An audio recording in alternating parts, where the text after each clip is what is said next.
तो कैसे हैं आप सब। लास्ट क्लास में हमने पिक्सेल ऐप के ऑप्शन बार को एक्सप्लोर किया था। आज की क्लास में हम पिक्सेल ऐप के बेसिक टूल्स को जानने की कोशिश करेंगे और पिक्सेल ऐप के वर्किंग एरिया को देखेंगे कि कैसे हम पिक्सेल ऐप के बेसिक टूल्स को यूज़ करते हुए पिक्सेल ऐप के वर्किंग एरिया में अपनी क्रिएटिविटी दिखा सकते हैं। तो आइए स्टार्ट करते हैं।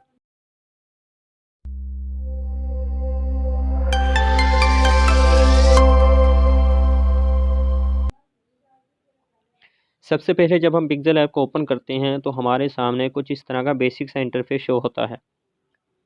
पिक्सेल ऐप का वर्किंग एरिया क्या है, तो आपके सामने स्क्रीन में इस वक्त जो ब्लू कलर का एक स्क्वायर शो हो रहा है, ये पिक्सेल ऐप का वर्किंग एरिया है।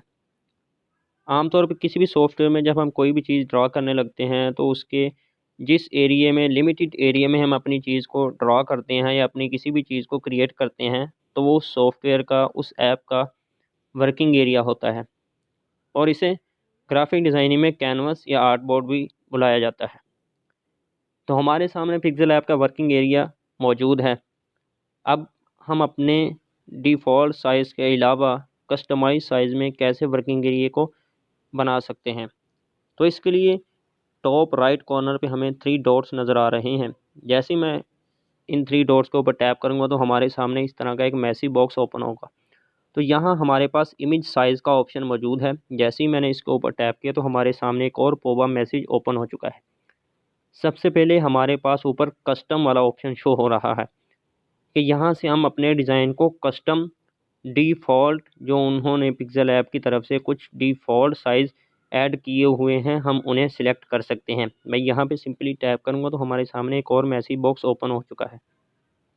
यहाँ पर हमारे पास कुछ डिफ़ॉल्ट साइज़ अवेलेबल हैं। फॉर एग्ज़ाम्पल, अगर मैं प्रोफाइल पिक्चर क्रिएट करना चाह रहा हूँ तो हमारे सामने प्रोफाइल पिक्चर भी अवेलेबल है, यूट्यूब चैनल बैनर भी अवेलेबल है, यूट्यूब थंबनेल भी अवेलेबल है और इसी तरह कुछ और भी साइज़ हमारे पास पहले से डिफ़ॉल्ट मौजूद हैं।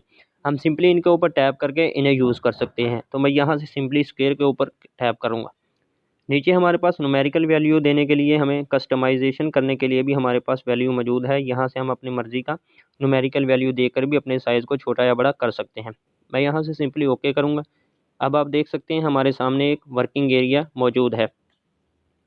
अब कैसे हम इस वर्किंग एरिया में अपनी क्रिएटिविटी दिखा सकते हैं या अपने डिज़ाइन को क्रिएट कर सकते हैं, तो यहाँ पर एक बात बहुत ही ज़्यादा काबिल गौर है मुझे, कि आप ये बात हमेशा ज़हन नशीन रखें कि किसी भी काम में, किसी भी वर्क में क्रिएटिविटी उस वक़्त तक नहीं आ सकती जब तक आपके ज़हन में उस काम के बारे में कोई ख़्याल पहले से मौजूद ना हो, या फिर आपके ज़हन में कोई ऐसी चीज़ मौजूद ना हो कि मैं ये चीज़ बनाने लगा हूँ और मैं इसे इस तरह से डिज़ाइन करूँगा।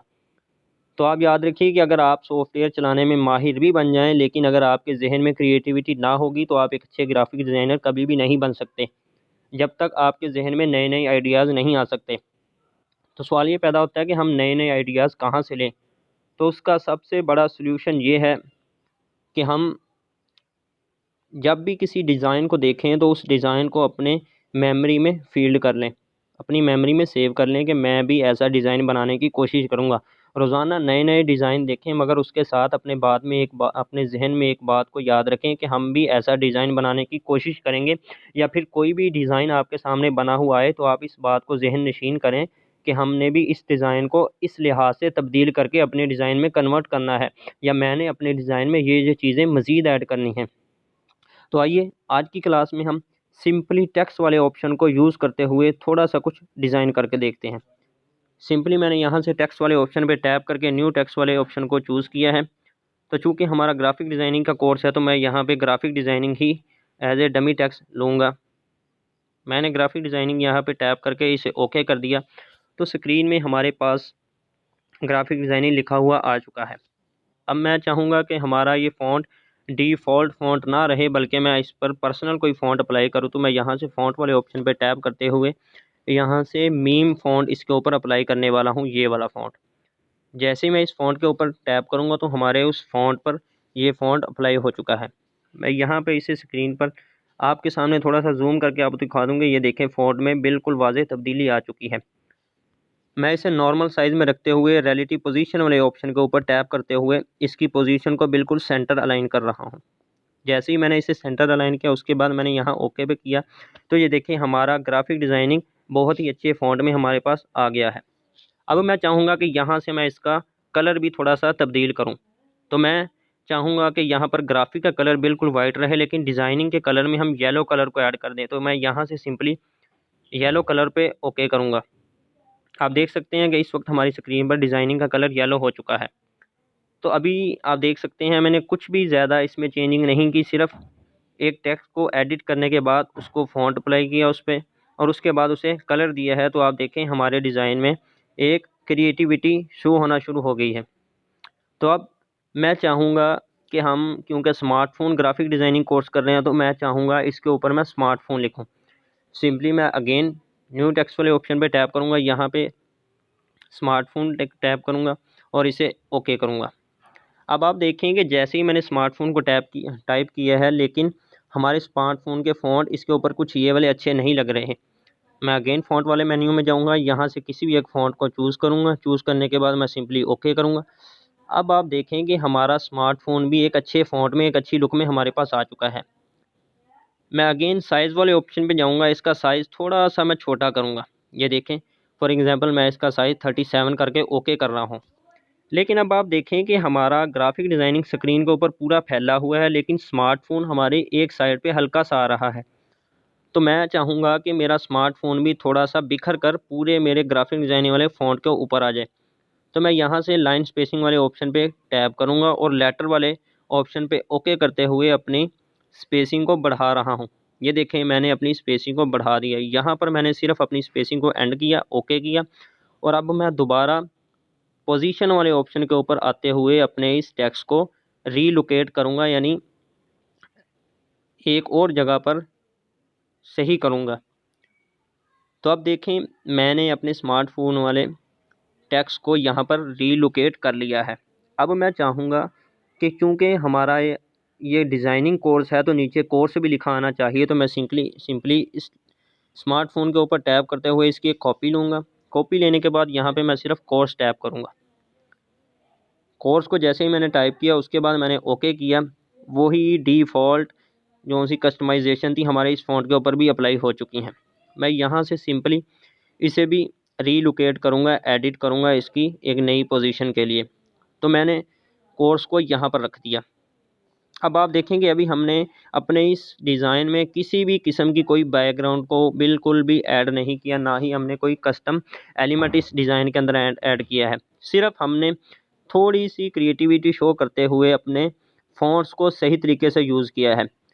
तो जैसा कि मैंने पिछली क्लासों में भी बताया था कि अगर हमारे डिज़ाइन में फ़ॉन्ट्स अच्छे यूज़ नहीं हुए होंगे तो हम जिस तरह मर्ज़ी अच्छा डिज़ाइन बना लें, लेकिन अगर हमारे फ़ॉन्ट्स कलेक्शन उसमें मिसयूज़ हो गई तो हमारा डिज़ाइन वो क्रिएटिविटी शो नहीं कर पाएगा जो हम दिखाना चाह रहे हैं। तो सबसे पहले जब भी आप कोई डिज़ाइन बनाएंगे तो उसमें आपने इस बात को ज़हन नशीन रखना है कि मैं यहाँ पर कौन से फ़ॉन्ट्स और कैसे-कैसे यूज़ करूँगा। अब मैं चाह रहा हूँ कि ये बिल्कुल एक सिंपल डिज़ाइन है, मैं इसके पीछे अपने फ़ॉन्ट्स के पीछे एक बैकग्राउंड को ऐड करूँ। तो मैं यहाँ से बिल्कुल सिंपली शेप वाले टूल का यूज़ करूँगा, कोई भी बैकग्राउंड मैं इंटरनेट से डाउनलोड नहीं करूँगा।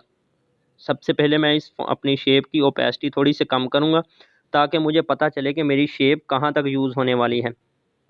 यहाँ पर मुझे लगा कि मेरी शेप यहाँ पर बिल्कुल काफ़ी है, तो मैंने इसके कॉर्नर्स को थोड़ा-सा रेडियस इसका बढ़ा दिया, यानी सर्कल शेप में इसके कॉर्नर्स किए। उसके बाद मैंने इसका कलर यहाँ से चेंज किया। फॉर एग्ज़ाम्पल मैं इसका कलर थोड़ा-सा डार्क दे रहा हूँ और मैंने यहाँ से सिंपली ओके किया। अभी आप देखें कि हमारी ये लेयर, हमारी ये शेप हमारे टेक्स्ट के ऊपर आ रही है। अगर हम चाहते हैं कि हमारी ये शेप, ये बैकग्राउंड टेक्स्ट के पीछे चली जाए, तो सिंपली यहाँ पे हम टू बैक के ऑप्शन पर भी टैप करके इसे पीछे कर सकते हैं। लेकिन एक और मेथड भी हमारे पास मौजूद है। ऊपर टॉप कॉर्नर में, राइट कॉर्नर में 3 डॉट्स के नीचे हमारे पास लेयर वाला ऑप्शन मौजूद है। जैसे ही मैं इसके ऊपर टैप करूँगा तो आप देखें हमारे सामने लेयर वाला पैनल ओपन हो चुका है। हम सिंपली उस लेयर के ऊपर क्लिक करके भी उसे सबसे नीचे ले जा सकते हैं। आप देखें कि हमारा जो सा लेयर है बैकग्राउंड वाला वो सबसे नीचे जा चुका है। आप देखें हमारे डिज़ाइन में हमारी बैकग्राउंड लेयर सबसे पीछे जा चुकी है। मैं सिंपली रिलेटिव पोजीशन वाले ऑप्शन पे टैप करते हुए इसे बिल्कुल मिड में अलाइन करूँगा। अब आप देख सकते हैं कि मैंने कुछ भी ज़्यादा इसमें चेंजिंग नहीं की, सिर्फ सबसे पहले अपने टेक्स्ट को एडिट किया, एडिट करने के बाद उसे कलर दिया, कलर देने के बाद मैंने सिंपली एक छोटी सी बैकग्राउंड अपने कलर को दी, अपने वो डिज़ाइन को, अपने टेक्स्ट को दी है। तो आप देखें हमारे कलर में, हमारे डिज़ाइन में कितनी अच्छी फील आना शुरू हो गई है। अब मैं चाह रहा हूँ कि हमारा जो सा पीछे बैकग्राउंड है इसका कलर भी चेंज होना चाहिए। तो मैं अगेन शेप वाले ऑप्शन पे टैप करूँगा और अपनी किसी भी शेप को लेकर उसे रीसाइज़ करूँगा। फॉर एग्ज़ाम्पल मैं अपनी इस शेप को लेकर रीसाइज़ कर रहा हूँ। रीसाइज़ करने के बाद मैंने अपनी इस शेप का कलर थोड़ा सा कोई डिफरेंट कर दिया। फॉर एग्ज़ाम्पल मैंने अपनी इस शेप का कलर येलो में कर रहा हूँ या पर्पल। फॉर एग्ज़ाम्पल आप मेरे इस शेप का कलर पर्पल ले लें। उसके बाद मैं अपनी शेप की ओपेसिटी थोड़ी सी कम कर रहा हूँ। ओपेसिटी को जैसे ही मैंने थोड़ा सा कम किया और उसके बाद अब मैं चाहूँगा कि मैं अपनी इस शेप को सबसे पीछे ले जाऊँ। तो वही मेथड हम दोबारा दोहराएंगे। इसे मिड में अलाइन करने के बाद टू बैक के ऑप्शन पे क्लिक करेंगे और यहाँ से सिंपली छोड़ देंगे। तो आप देखें कि हमारे इस डिज़ाइन में किस कदर क्रिएटिविटी आना शुरू हो गई। अगर मैं चाहता हूँ कि मेरे इस शेप के, इस बैकग्राउंड के स्ट्रोक भी शो होना चाहिए या कोई और कलर भी इसकी साइडों पे आना चाहिए, तो मैं सिंपली यहाँ से स्ट्रोक की विड्थ को थोड़ा सा बढ़ाऊँगा और उसके बाद किसी भी अपने स्ट्रोक को यहाँ पर अप्लाई करूँगा। फॉर एग्ज़ाम्पल मैंने यहाँ से वाइट स्ट्रोक को यहाँ पे अप्लाई किया, लेकिन अब मैं देख रहा हूँ कि मुझे इसके कॉर्नर को भी थोड़ा सा स्मूथ करना है। मैं अगेन शेप्स वाले ऑप्शन पर जाते हुए रेडियस को थोड़ा सा बढ़ाऊँगा। आप देखें हमारे कॉर्नर्स थोड़े से कर्व हो गए हैं, मुड़ गए हैं।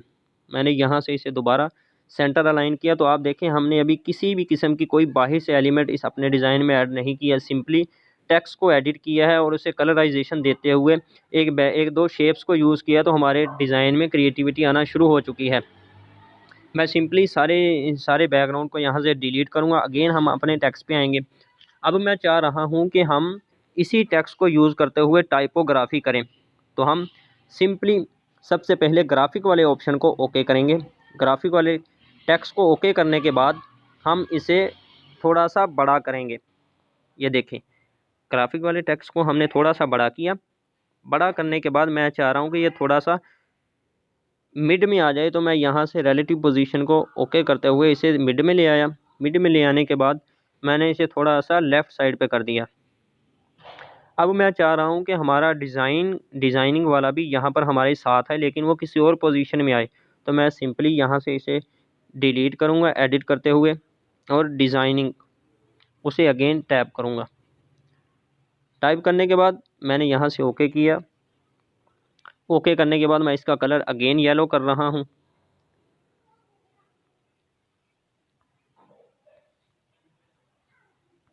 ओके किया। अब आप देखेंगे मैंने जैसे ही अपने डिज़ाइन का कलर चेंज किया तो हमारे डिज़ाइन में एक मर्तबा फिर क्रिएटिविटी आना शुरू हो गई है। अब मैं चाहूँगा कि अपने इस डिज़ाइन को दोनों साइज़ों को बराबर करूँ। तो मैं सबसे पहले अपने इस टेक्स्ट वाले ऑप्शन को थोड़ा सा रीसाइज़ करूँगा, 77 करूँगा। उसके बाद इस वाले ऑप्शन को भी 77 ही करूँगा ताकि ये दोनों साइज़ में एक जैसे बराबर हो जाएँ। तो याद रखिए आपके किसी भी डिज़ाइन में आपका जो सा टेक्स्ट का साइज़ होता है, आपके एलिमेंट्स का साइज़ होता है, बहुत ही ज़्यादा मैटर करता है। यहाँ पे मैंने ग्राफ़िक को कुछ इस तरह लिख दिया है, ग्राफ़िक डिज़ाइनिंग। अब मैं चाह रहा हूँ कि इसकी एक साइड के ऊपर स्मार्टफ़ोन लिख दूँ, दूसरी साइड पे कोर्स लिख दूँ। तो मैं यहाँ से सिंपली टैप करते हुए इसे इस तरह घुमा दूँगा और इसे यहाँ पे ले आऊँगा। यहाँ पे मैं इसे मिड में ले आया। उसके बाद अब मैं अपने इस डिज़ाइन को इसके साथ रीलोकेट करूँगा। क्यों? क्योंकि हमारा स्मार्टफ़ोन वाला टेक्स्ट जो है वो हमारे बिल्कुल सेंटर में अलाइन है। तो मैं यहाँ से सिंपली उसी को मद्देनज़र रखते हुए अपने डिज़ाइन नीचे वाले टेक्स्ट वाले डिज़ाइन को रीलोकेट करूँगा। रीलोकेट जैसे ही मैंने किया, अब मैं चाह रहा हूँ कि हमारा स्मार्टफ़ोन वाला डिज़ाइन थोड़ा-सा टेक्स्ट इसके मज़ीद साथ हो राइट साइड की तरफ। तो मैं इसे दोबारा राइट साइड की जानब करूँगा। उसके बाद अब मैं अपने कोर्स वाले आइकन को भी, कोर्स वाले टेक्स्ट को भी ऊपर लेके आना चाह रहा हूँ। तो मैं सिंपली यहाँ पे आकर इसे भी मिड अलाइन करूँगा। उसके बाद मैं सिंपली यहाँ से इसको बिल्कुल अपने डिज़ाइन के साथ अलाइन कर दूँगा। अब आप देखेंगे हमने कुछ भी ज़्यादा नहीं किया, सिर्फ़ और सिर्फ़ अपने टेक्स्ट को थोड़ा-सा घुमा फिरा के लिखा है। तो हमारा टेक्स्ट बहुत ही अच्छे अंदाज़ में हमारे सामने आ चुका है।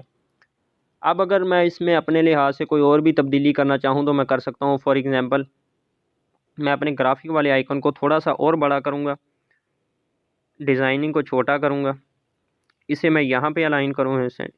सबसे पहले मैं अपने ग्राफिक वाले टेक्स्ट को सेंटर अलाइन करूँगा। उसके बाद मैं डिज़ाइनिंग वाले ऑप्शन को PHIC के नीचे अलाइन करना चाह रहा हूँ, तो मैं इसे साइज़ में थोड़ा सा छोटा करते हुए यहाँ पे करूँगा।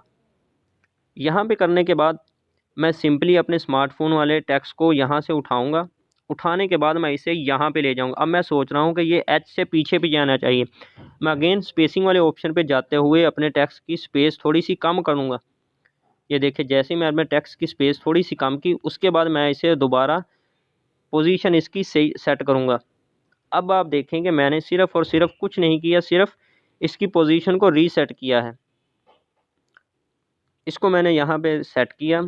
उसके बाद मैं यहाँ पे कोर्स वाले ऑप्शन पे आया, तो मेरा इरादा है कि मैं कोर्स वाले ऑप्शन को डिज़ाइनिंग से भी छोटा करके उसके बिल्कुल एक साइड पे लिख लूँ यहाँ पे। तो मैं सिंपली क्या करूँगा, पहले इसका साइज़ थोड़ा सा छोटा करूँगा। साइज़ छोटा करने के बाद मैं इसके अंदर स्पेसिंग भी कम करने वाला हूँ।